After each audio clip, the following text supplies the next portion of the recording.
जवाब तो देना होगा। मैं आप सभी का स्वागत है। मैं हूं डॉक्टर अवधेश मिश्रा। रामचरितमानस में एक दोहा है कि अंतहीन कथा अनंता। इसका अर्थ यह है कि हरि अनंत है, उनकी कथाएं अनंत है, वो सर्वविदित और सर्वव्याप्त हैं। लेकिन छत्तीसगढ़ की राजनीति में इन दिनों कुछ इसी तरह की कहानी चल रही है शराब घोटाले को लेके। आप कतई दोनों में कहीं भी समानता मत ढूंढिएगा, बस इस बात को समझिएगा कि एक ऐसा मामला जिसकी शुरुआत छत्तीसगढ़ में 2023 चुनाव के पहले से हुई, मगर उसका अंत कहां पे होगा इस बात का इंतजार सभी को बना हुआ है। पहले ईडी के बाद एसीबी ईओडब्ल्यू ने इस पूरे मामले की जांच की और छठवें पूरक चालान में इस बात का उल्लेख किया गया कि तात्कालिक मुख्यमंत्री भूपेश बघेल और उनकी कैबिनेट ने शराब के व्यापारियों को, उनके ठेकेदारों को और कुछ लिमिटेड संस्थाओं को फायदा पहुंचाने के लिए कैबिनेट में बड़ा खेल खेला। अब इसके बाद चर्चा की शुरुआत हो चुकी है कि जांच की आंच और अब कैबिनेट पे फांस। आज इसी गंभीर विषय पे करेंगे चर्चा, लेकिन उससे पहले देख लीजिए ये खास रिपोर्ट।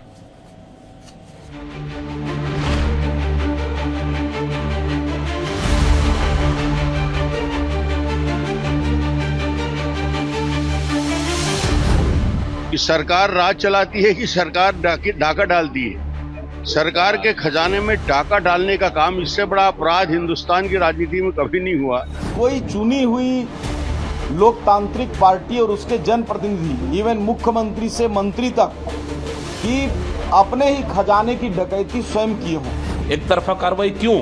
अगर जांच करना है तो इन मामलों में भी सरकार को जांच करनी चाहिए। कैबिनेट को असीमित अधिकार रहते हैं प्रदेश के हित में निर्णय लेने के, उनके राजस्व बढ़ाने के। छत्तीसगढ़ का बहुचर्चित शराब घोटाला अब धीरे धीरे सिर्फ अफसरशाही या दलालों का मामला नहीं रहा। जैसे जैसे जांच की परतें खुल रही है, भ्रष्टाचार की आंच अब सीधे पूर्व मुख्यमंत्री भूपेश बघेल की कैबिनेट तक पहुंच रही है। मंगलवार को एसीबी ईओडब्ल्यू ने छठवीं पूरक चार्जशीट पेश की, जिसने राज्य की सियासत में भूचाल ला दिया है। इस चार्जशीट में पिछली कांग्रेस कैबिनेट का स्पष्ट रूप से जिक्र किया गया है। साथ ही इस बात का भी जिक्र है कि कैसे कैबिनेट में बेहद प्रभावशाली राजनीतिक दबाव से नई आबकारी नीति को मंजूरी दिलाई गई, जिसके बाद साल 2020 और 21 में शराब घोटाले का काला खेल शुरू हो गया। 3200 करोड़ के शराब घोटाला मामले में चौंकाने वाले खुलासे, कमीशन वसूली के नीति में बदलाव। एसीबी ईओडब्ल्यू की चार्जशीट में पिछली कांग्रेस सरकार की कैबिनेट का जिक्र किया गया। 2020 और 21 में नई आबकारी नीति को कैबिनेट ने मंजूरी के पीछे उच्च स्तरीय राजनीतिक प्रभाव का आरोप लगाया। FL10A लाइसेंस के जरिए बना बिचौलियों का खेल, सरकार को 248 करोड़ का राजस्व नुकसान। शराब घोटाला मामले में पिछली कैबिनेट की भूमिका को लेकर खड़े हुए सवाल, सियासत में मचा बवाल। डॉक्टर रमन सिंह बोले, पूरे हिंदुस्तान की राजनीति में ऐसा कभी नहीं हुआ। खुली किताब जैसा करप्शन बड़ी हिम्मत का काम। कांग्रेस का पलटवार, एक तरफा जांच कार्रवाई नहीं चलेगी, बीजेपी के खिलाफ भी हो जांच। तत्कालीन कैबिनेट के सदस्य अमरजीत भगत बोले, कैबिनेट के पास असीम शक्तियां, राजस्व बढ़ाने का था फैसला। चार्जशीट में भूपेश बघेल के जिक्र ने छत्तीसगढ़ की सियासत में नया बखेड़ा खड़ा कर दिया है। एक तरफ डॉक्टर रमन सिंह के तीखे तल्ख तेवर हैं, कांग्रेस का पलटवार है, और तत्कालीन कैबिनेट के सदस्य पूर्व मंत्री अमरजीत भगत की सफाई भी है। भैया, शुरू से लेकर अंत तक यानी हिंदुस्तान का कोई एग्जाम्पल ही नहीं है कि सरकार राज चलाती है कि सरकार डाका डालती है। सरकार के खजाने में डाका डालने का काम, इससे बड़ा अपराध हिंदुस्तान की राजनीति में कभी नहीं हुआ। जो यहाँ हो रहा है, वहां पैसा आ रहा है और पैसा दो हिस्से में बट रहा है, प्रामाणिकता के साथ। आप 500 का जग 14,000 में खरीदी कर रहे हो, उसका जांच कौन करेगा? 100 रुपए की चप्पल आप 1300 में बेच रहे हो, जेम से खरीदी हो रही, उसका जांच कौन करेगा? 1 लाख की टीवी 10 लाख में खरीदी हो रही जेम से, उसका जांच कौन करेगा? 1400 का ट्रैक सूट आप 2500 में खरीदी कर रहे हो, उसका जांच कौन करेगा? कोई एजेंसी है उसको जांच करने के लिए? एक तरफा कार्रवाई क्यों? यूनियन गवर्नमेंट हो चाहे स्टेट गवर्नमेंट हो, कैबिनेट को असीमित अधिकार रहते हैं प्रदेश के हित में निर्णय लेने के, उनके राजस्व बढ़ाने के। और उसमें कोई प्रश्न चिन्ह खड़ा करता है तो उनका निजी विषय हो सकता है, लेकिन मुझे लगता नहीं कि उसमें कोई प्रश्न बनता है। कुल मिलाकर इस चार्जशीट में कुछ ऐसे अहम खुलासे और संदर्भ हैं जिनसे पूर्ववर्ती भूपेश बघेल सरकार की कैबिनेट पर सवाल उठने लगे हैं। चार्जशीट में यह जिक्र है कि कैबिनेट के कुछ फैसले शराब घोटाले को बढ़ावा देने में सहायक रहे। अब देखना यह होगा कि जांच एजेंसियां चार्जशीट के आधार पर किन किन नेताओं से पूछताछ करती है और क्या इस मामले में राजनीतिक स्तर पर बड़ी कार्रवाई या गिरफ्तारी भी हो सकती है। Bureau report, BSTV Chhattisgarh. Report को देख के आप समझ गए होंगे कि आखिरकार क्यों इस पूरे मामले पे अब सियासी भूचाल आ चुका है, क्योंकि कैबिनेट का सीधे तौर पे जिक्र हुआ है। और छत्तीसगढ़ में 15 साल तक मुख्यमंत्री रहने वाले डॉक्टर रमन सिंह ने कहा कि कोई सरकार कैसे अपने ही राजस्व पे डाका डाल सकता है। चलिए इसी गंभीर विषय पे करते हैं चर्चा। एक बेहद ही समृद्ध विद्वान पैनल हमारे साथ मौजूद है। पहले मेहमानों का परिचय आपसे मैं करा देता हूं। बीजेपी की ओर से शताब्दी पांडे जी हैं, वरिष्ठ नेत्री हैं, प्रवक्ता है। शताब्दी जी, बहुत स्वागत है आपका। कांग्रेस की ओर से अमित श्रीवास्तव जी हैं, वरिष्ठ नेता है, प्रवक्ता है, सुप्रीम कोर्ट के अधिवक्ता है। अमित जी, आपका भी बहुत स्वागत है।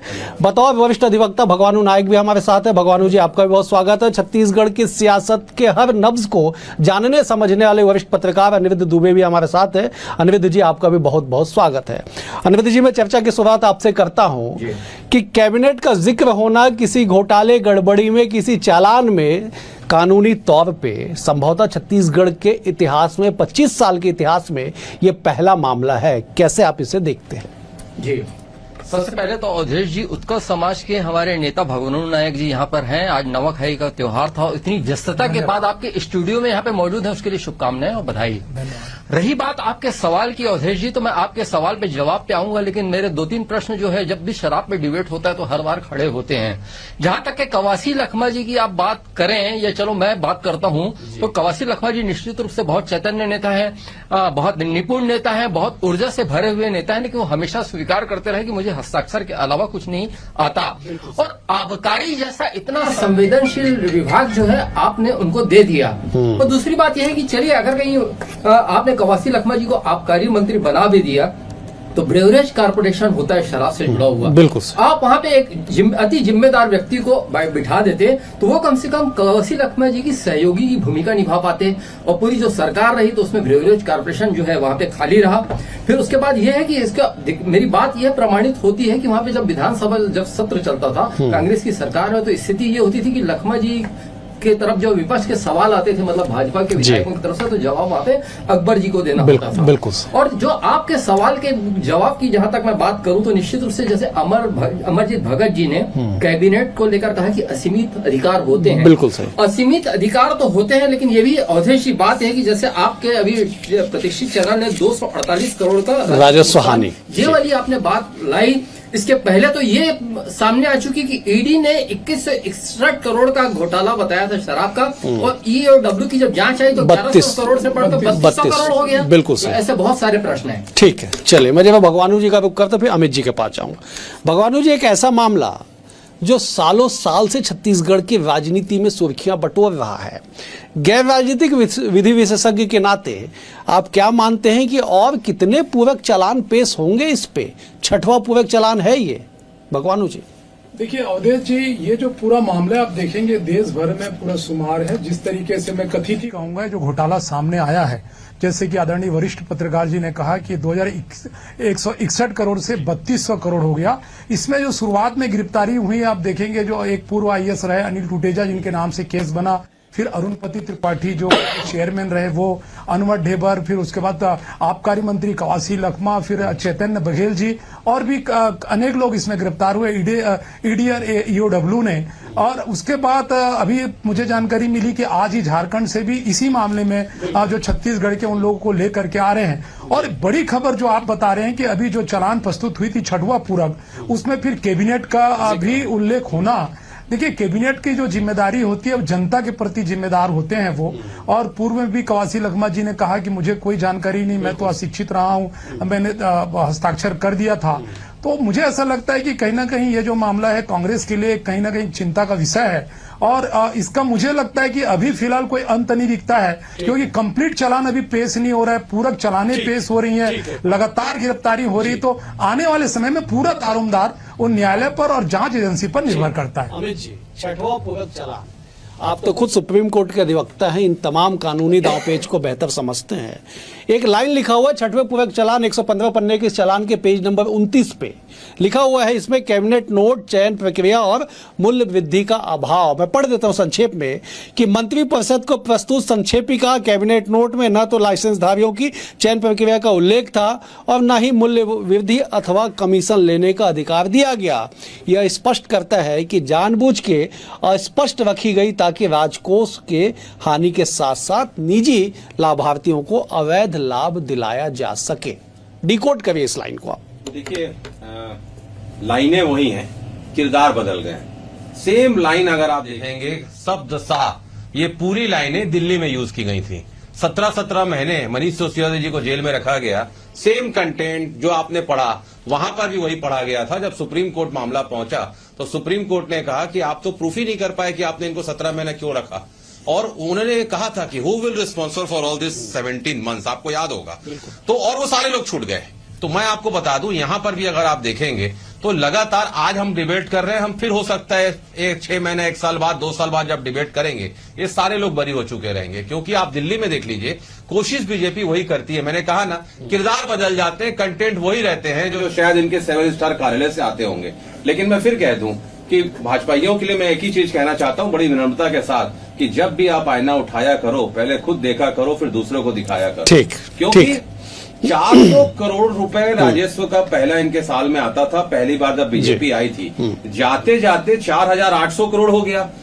आपको समझना पड़ेगा अवधेश जी, बड़े विद्वान आपका चैनल बहुत प्रबुद्ध लोग देखते हैं, विद्वान आप संपादक हैं, तो ये समझना पड़ेगा कि सरकार, शराब का सरकारीकरण बीजेपी के समय में होता है। बिल्कुल। चावल वाले बाबा जाते जाते दारू वाले बाबा क्यों हो गए, ये सारी चीजों को समझना पड़ेगा। लेकिन मैं फिर कह दूं, ये सारे जो कंटेंट आए हैं ना, ये दिल्ली शराब लॉबी वाले पूरे कंटेंट शब्द ठीक, वही है। चलिए मैं शताब्दी जी का रुख करता हूँ। शताब्दी जी जरा समझाइएगा, अमित जी कह रहे हैं कि जब अगला डिबेट हम करेंगे तो संभवतः सारे लोग जो जेल में निरुद्ध हैं वो बरी हो चुके होंगे। मैं फिर से उसी चालान के पॉइंट नंबर 10 को पढ़ देता हूं, आप समझिएगा फिर जवाब दीजिएगा। इसमें साफ तौर पर लिखा हुआ, अमित जी आप भी सुनिएगा, कि पूरी प्रक्रिया में न तो किसी स्तर पर परीक्षण किया गया, न ही किसी ने कोई आपत्ति दर्ज की, मतलब कैबिनेट ने कोई आपत्ति नहीं की। सभी संबंधित अधिकारियों ने बिना रोक टोक हस्ताक्षर किए, जिस हस्ताक्षर का जिक्र अनिरुद्ध जी भी कर रहे थे। इससे यह स्पष्ट होता है कि मंत्रिपरिषद से अनुमोदन दिलाना मात्र औपचारिक प्रक्रिया थी, वास्तविक निर्णय से पहले ही पूर्व निर्धारित योजनाबद्ध तरीके से काम हो चुका था। कि 3 डिस्टिलरी भी जो सप्लाई किए थे उनको आप ठीक है अमित जी, पहला सवाल मैं लौट रहा हूं, मैं जवाब शताब्दी जी से जवाब लेता हूं। शताब्दी जी आप जवाब दे दीजिए। ये बात का उल्लेख होना, अमित जी का दावा करना कि अगली बार डिबेट करेंगे तो सब लोग बरी हो जाएंगे, जवाब दीजिए। शेख चिल्ली की तरह हमारे अमित जी ये सपना देखते रहें, क्योंकि ये जांच साफ करती है कि कांग्रेस सरकार का यह जो कार्यकाल था, ये छत्तीसगढ़ की राजनीति में एक बहुत बड़ा कलंक है। इस प्रकार का कार्य भूतो न भविष्यति, न कभी हुआ न कभी होगा जो इन्होंने किया है। मेरा ये कहना है कि इस प्रकार से हमें आंख में पट्टी बांधकर बातों को नहीं करना चाहिए, क्योंकि सुप्रीम कोर्ट के और हाई कोर्ट के द्वारा इसको जस्टिफाई किया गया है, तभी तो सस्टेन कर रही है ना ये एफआईआर, तभी तो ये एक संवैधानिक संस्था के द्वारा इसकी जांच हो रही है। तो इस जांच पर प्रश्न उठाना अपने आप में अपने स्वतः के अस्तित्व पर प्रश्न उठाना है। मैं ये कहूंगी कि इस प्रकार का यह जो कैबिनेट को नजरअंदाज, कैबिनेट पर प्रश्न उठना अपने आप में एक बहुत शर्मनाक स्थिति है, क्योंकि यहाँ पर सबको आंखों पर धूल झोंक कर सिग्नेचर करवाया गया। जो मंत्री ने भी सिग्नेचर किया वो केवल हस्ताक्षर करने वाले ही मंत्री के रूप में जाने जाते हैं। तो इस प्रकार से सारे लोगों को अंधेरे में रखकर कुछ लोगों को फायदा दिलाने के लिए, उस सिंडिकेट को पूरा स्थापित करने के लिए ये जो FL10AB लाइसेंस की व्यवस्था लाई गई। और साथ ही मैं ये कहना चाहूंगी कि क्यों इन्होंने ब्रेवरेज कॉर्पोरेशन के माध्यम से वितरण का सिस्टम क्यों नहीं रखा।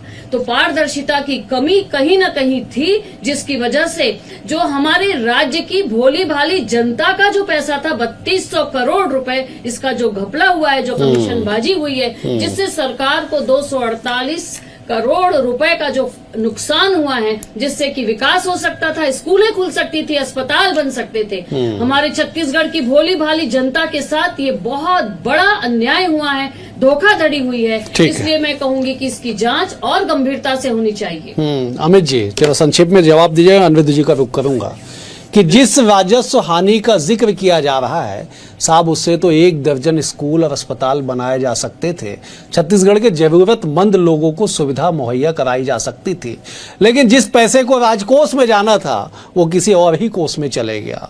जवाब दीजिए। जी निश्चित तौर पे आप ठीक कह रहे हैं। 15 सालों में नान घोटाले का पैसा अगर स्कूलों में लग जाता, लोगों के रोजगार में लग जाता, अस्पताल में लग जाता, तो छत्तीसगढ़ आज चौमुखी विकास, हमारा छत्तीसगढ़ तरक्की का गढ़ भी हो जाता। ऑगस्टा का पैसा लग जाता तो भी होता।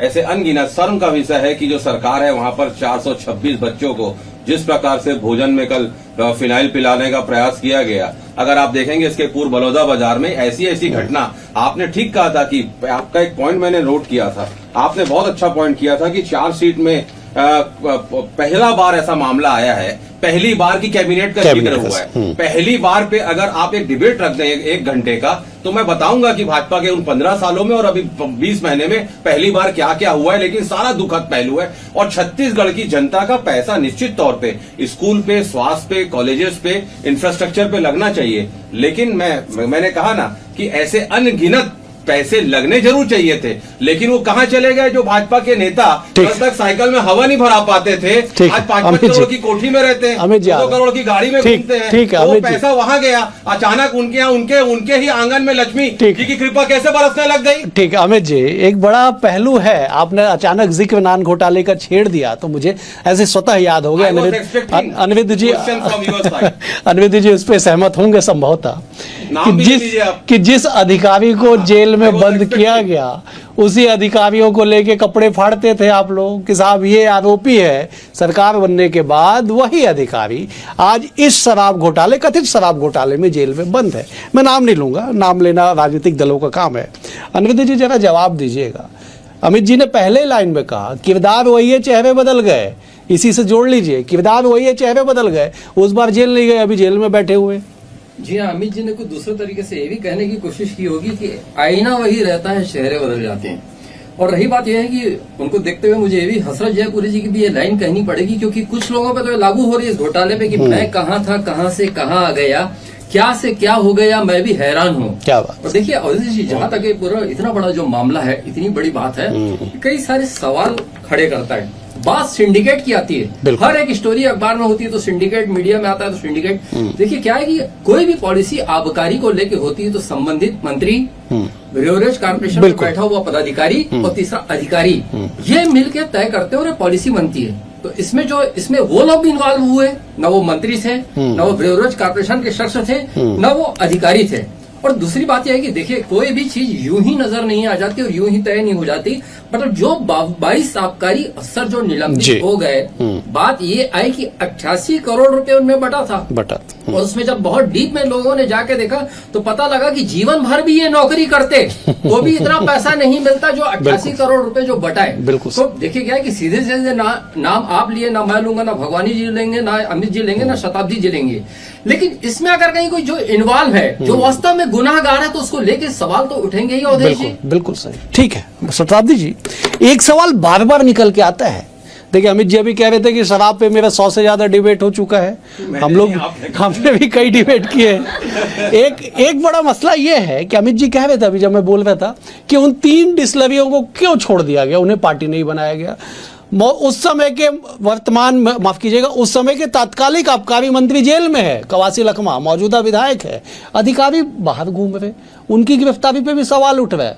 निलंबन 22 लोगों का हुआ है, बाकी पे क्या, उन पे क्या कार्रवाई की जाएगी। और दूसरा, ठीक है, हाँ, दूसरा बीजेपी की सरकार चल रही है, आप लोगों की पॉलिसी क्या है जरा बताइए। देखिए जो 29 अधिकारियों के नाम आए हैं, उनमें से 22 तो निलंबित हो चुके हैं, बाकी पर भी कार्रवाई होगी। निश्चित रूप से भ्रष्टाचार के खिलाफ भाजपा की नीति है जीरो टॉलरेंस। भ्रष्टाचारियों को बेनकाब करना, जनता का पैसा जनता के सामने लाना, जनता के करना जी। ये भारतीय जनता पार्टी की नीति और रीति है। और रोड मैप ऐसा होगा कि आने वाले समय में यह जो हमारी आबकारी नीति इतनी पारदर्शिता से हमारी लाई गई है, इस पर अमल हो रहा है और आगे भी होगा, जिसको देखकर आप समझ जाएंगे कि एक एक रुपए का क्या उपयोग हो रहा है। इस राजस्व का उपयोग किया जाता है प्रदेश के विकास के लिए, जनता के विकास के लिए, और उन्हीं में इन पैसों को लगाया जाता है, जिसका एक एक रुपए का हिसाब जनता के सामने आएगा, ये मैं कहना चाहूंगा। ठीक, भगवानू जी, मैं अमित जी आ रहा हूँ। एक बार भगवानू जी से मैं थोड़ा सा संक्षेप में जान लेता हूँ। भगवानू जी, जब बताइएगा, कानूनी दांव पेच की जब बात आती है तो कुछ लोग कॉलर ऊपर करके निकल जाते हैं। जिन अधिकारियों का जिक्र बार बार किया जा रहा है, तो कानून में धाराएं सबके लिए समान है। 22 को निलंबित कर दिया गया, बाकी पे कार्रवाइयां होगी बाद में। डिस्लरी को छोड़ देने का बाद बार बार निकल के आता है। जरा बताइए ना, ऐसा क्यों, इतनी फ्लेक्सिबिलिटी क्यों, भगवानू जी? देखिए अवधेश जी, जहां तक मेरा मानना है कि जब जांच एजेंसी कोई जांच करती है तो उनका जो मुख्य उद्देश्य रहता है कलेक्शन एविडेंस और सच्चाई का पता करना, साक्ष्यों का संग्रह करना, तो उसमें अपनी एक स्ट्रेटेजी वो तैयार करती है। कई बार कई ऐसे अधिकारी होते हैं या कुछ लोगों को सरकारी गवाह बनाना चाहती है, क्योंकि इतना बड़ा मामला है और इसको उनके लिए कहीं ना कहीं ईडी और ईओडब्ल्यू के लिए एक चुनौती भी है। 3200 करोड़ का एक स्कैम आप लेके तो आ गए, कैबिनेट का भी नाम आ गया, लेकिन उसको न्यायालय में आप कैसे प्रमाणित करेंगे? तो इसकी अपनी इनके अंदर में इनकी अपनी एक रणनीति होती है। मुझे ऐसे समझ में आता है, कई बार मौका देख करके किसी को सरकारी गवाह बनाया जाता है। और जहां तक डिस्लरियों का मामला है, अभी अनवर ढेबर जी के आवेदन पर मुझे जानकारी मिली है कि अभी ईडी में उनको आरोपी बनाया गया, जिसमें उनको बेल भी मिला है और अभी आगे मामला लंबित है। तो कहीं ना कहीं ये जो पूरा बड़ा मामला है, तो ईडी और एसीबी ये चाहती कि किसी भी तरीके से इस मामले को हम प्रमाणित करें। ठीक है, तो उसमें अपनी अपनी स्ट्रेटेजी, बिल्कुल ठीक है। अमित जी, आप कह रहे थे साहब, आपने दिल्ली शराब घोटाले का जिक्र किया, कथित शराब घोटाले। इस पूरे मामले पे जब चैतन्य बघेल की गिरफ्तारी हुई, तब सुप्रीम कोर्ट तक आप लोग गए, उसके बाद हाई कोर्ट में भी गए और याचिका वापस लेनी पड़ी। मैं विधि विशेषज्ञ नहीं हूँ, कानूनी दांव पेच नहीं समझता हूँ, आप बेहतर समझते हैं। जरा समझाइए ना, सुप्रीम कोर्ट और हाई कोर्ट से क्यों वापस आए आप लोग? मैं आपके सवालों का जवाब दूंगा, लेकिन बहुत ही सम्मानित हमारी बड़ी बहन ने कहा है कि भाजपा का एक नीति है, नीति है जीरो टॉलरेंस। तो दीदी आप समझ लीजिए, आप बहुत वरिष्ठ हैं, हमारी बड़ी बहन है, लेकिन भाजपा के ऊपर अब लोग कहते हैं कि कैसे करें भरोसा, तेरे स्वभाव में है धोखा, और झूठ फरेब और धोखा यही तो है भाजपा का लेखा जोखा। दीदी वो नीति बदल गई है। प्रधानमंत्री जी ने कहा था 70,000 करोड़ का घोटाला करने वाले अजीत पवार हैं। आप क्या डिप्टी सीएम है?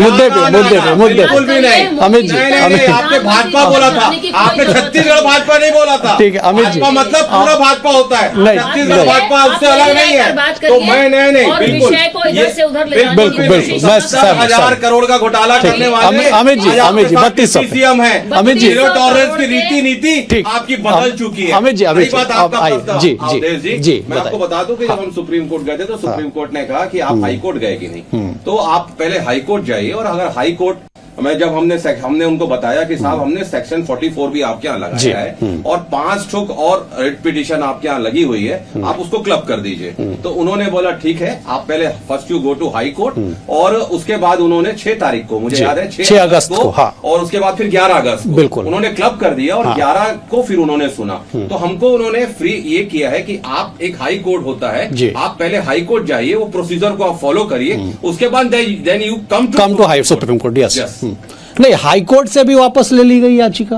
आपके संज्ञान में होगा?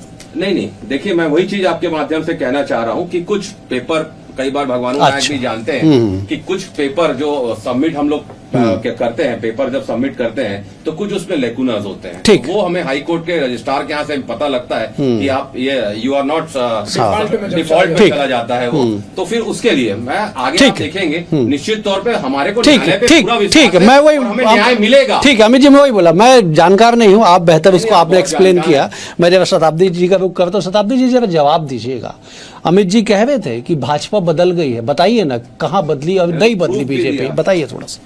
भाजपा बदल गई है ये कहने के लिए इनको अभी बहुत समय लग जाएगा, क्योंकि निश्चित रूप से भाजपा में जो सिद्धांत, जो रीति नीति, जो आदर्श को लेकर भाजपा का गठन हुआ था, उन्हीं पर चल रही है, उसी पर चल रहे हैं। भ्रष्टाचारियों के खिलाफ सारी कार्रवाई की जाएगी, ठीक एक है। एक को बेनकाब किया जाएगा और इसलिए ये तिलमिला गए हैं और इस ठीक प्रकार की है, बात ठीक है शताब्दी, मुझे समाप्त करना होगा। तीन देश ठीक क्यों नहीं- ठीक ठीक है, पूछ लीजिए। नहीं वो भगवानू जी ने कह दिया कि ईडी ने उस पे संज्ञान ले लिया, ईडी ने उसे पार्टी में। अनिरुद्ध जी 10 सेकंड में जवाब दीजिएगा, क्या इस मामले का राजनीतिकरण कानूनी दांवपेच से ज्यादा हो रहा है? 10 सेकंड में जवाब दीजिए, इसका असर क्या होगा? इसमें कहीं सच्चाई भी है और कहीं राजनीतिकरण भी है, दोनों बातें नजर आती है।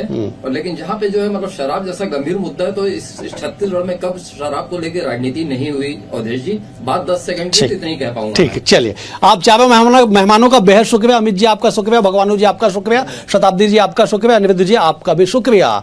कुल मिला के ये कि एक ऐसा मामला जो चुनाव के पहले से लगातार सुर्खियों में है, मौजूदा तारीख तक है, आने वाले समय तक कब तक इसकी चर्चा होगी और कब इस मामले पे न्याय मिलेगा या आरोप सिद्ध होगा, यह भविष्य के गर्त में छुपा हुआ है।